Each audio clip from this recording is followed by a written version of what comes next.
Let's study thermodynamics, zeroth law of thermodynamics.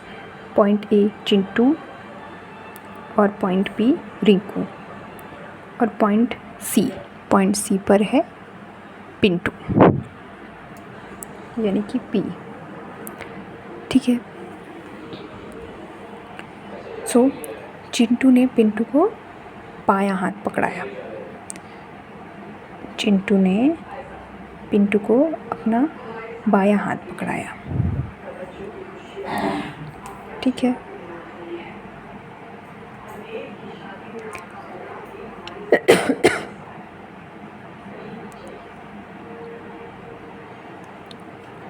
Okay. थोड़ी देर में दोनों के हाथों का तापमान क्या हो गया, एकदम बराबर। दोनों का टेम्परेचर जो है कैसा हो गया, सेम। दोनों का टेम्परेचर कैसा हो गया, सेम। ये हो गए दोनों सेम। दोनों का टेम्परेचर कैसा हो गया, सेम हो गया। मतलब T Chintu is equal to T Pintu, यानी चिंटू और पिंटू थर्मल इक्विलिब्रियम में आ गए। मतलब चिंटू और पिंटू कैसे हो गए, थर्मल इक्विलिब्रियम में हो गए। थर्मल इक्विलिब्रियम हो गए। अब स्टेप 3, उसी समय पिंटू ने अपने दाएं हाथ से रिंकू का हाथ पकड़ लिया। रिंकू ने पिंटू का, अब ये दोनों का टेम्परेचर तो सेम हो गया। ठीक है, अब यहाँ पर आया रिंकू, इसने भी इसका हाथ पकड़ लिया। अब थोड़ी देर के बाद देखते हैं क्या कि इसका भी टेम्परेचर कैसा हो गया, सेम हो गया।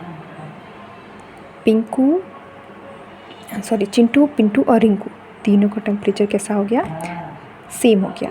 अब ये तीनों क्या हो गए, थर्मल इक्विलिब्रियम में। कैसे हो गए, थर्मल इक्विलिब्रियम में हो गए। सो थर्ड जो स्टेप है, जीरोथ लॉ का जादू। चिंटू और पिंटू ने आपस में कभी हाथ नहीं मिलाया। क्या किया, चिंटू और रिंकू ने, मतलब ये आपका चिंटू है ना, ये आपका चिंटू है और ये आपका रिंकू है। इन दोनों ने तो आपस में एक दूसरे का हाथ नहीं पकड़ा ना।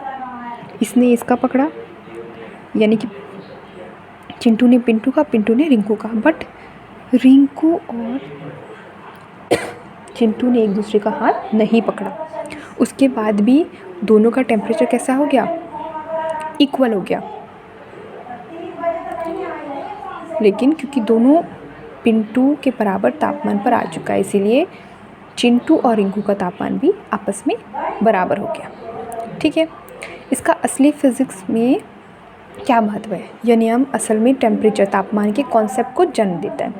यहाँ पिंटू एक थर्मामीटर का काम कर रहा है। जैसे आप थर्मामीटर से पहले पानी का तापमान नापते हैं और फिर उसी थर्मामीटर से दूध का तापमान नापते हैं। अगर दोनों की रीडिंग 40 डिग्री आती है तो बिना पानी और दूध को मिलाए आप कह सकते हैं कि दोनों का तापमान बराबर है।